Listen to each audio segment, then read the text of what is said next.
By the end of this video, you're going to be able to make this wave pulse effect for your car videos. I actually firstly saw this done by Edward OV as a pulsating bass effect, and I've since seen it done with cars, so I thought I'd try it myself. So let us begin. So let's set things up by opening your clip in After Effects. I'm using this shot of this F-Type Jaguar. By the way, if you want access to this exact project file to follow along, links for that are available below. The way this effect works is you firstly create a pulse with some animated circles, and then you add the displacement effect. So let's create some circles. Right click in this open space, new, solid, and let's make it white. Let's get the ellipse mask tool, and from the center, let's draw a circle. But we hold shift to keep the proportions circular, and also hold control or command to increase the size from this point. However, if you also hold space, you can move this around to wherever you want. So we've just created a mask on this solid. Let's animate an increase in diameter by going to the mask expansion, click the stopwatch, move a few frames, increase the expansion until it covers the screen, which ends up leaving us with this. But we need this to be like a donut. So we copy the mask with Control or Command D, invert it, change add to intersect, delete that final point,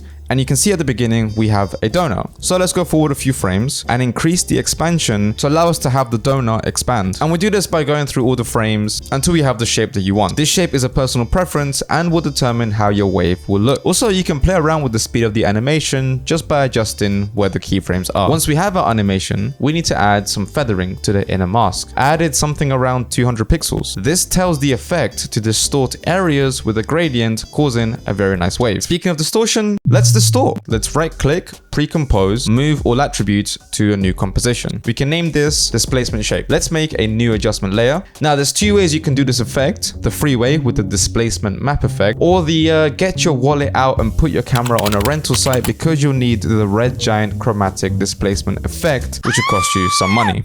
Actually, there is a third way that you can do this. So with the free way, let's drag the displacement map effect into our adjustment layer. Let's change the layer parameter to our displacement shape layer, and we can also hide our displacement shape layer as we don't need it anymore. In order to see the effect, we increase the horizontal and vertical displacement. You can start with 100, and you see we get a pulse. But when we play this through, we get this black clipping. So to remove this, let's check wrap pixels around. And this looks alright, but I don't think 100 is enough, so let's bump the displacement to 900. Now we're talking. Boom, boom, boom. And now if you watch what we have,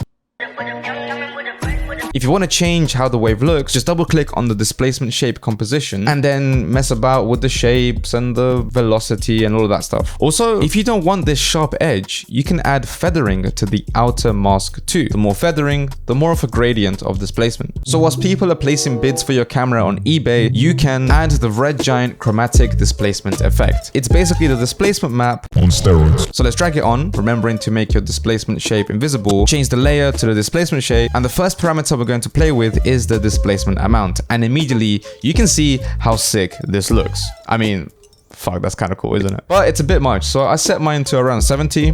Then I played with the soften displacement parameter, which adds more of a gradient to the warp, and I set that to 100. And then I played with the displacement spread, which added some RGB, set that to 83, dropped the chroma to 70, bumped up the spread quality to 100, and boom. And this is what the final shot looks like.